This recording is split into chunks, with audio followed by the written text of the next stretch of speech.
May bagong update sa Facebook na hindi na natin kailangan i-share palagi yung mga ina-upload natin sa Reels at automatic mag-share na ito sa story or my day tuwing mag-upload tayo sa Reels video, kung paano sundan mo lang ang video na ito. Buksan ang Facebook application at mag-login. Pindutin mo itong plus sign sa taas. At pindutin ang Reel para mag-upload ng video.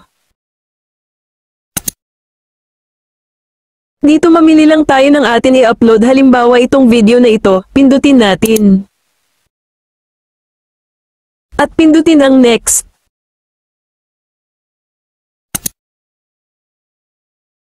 Pindutin ang share to your story, dapat naka-turn on yan.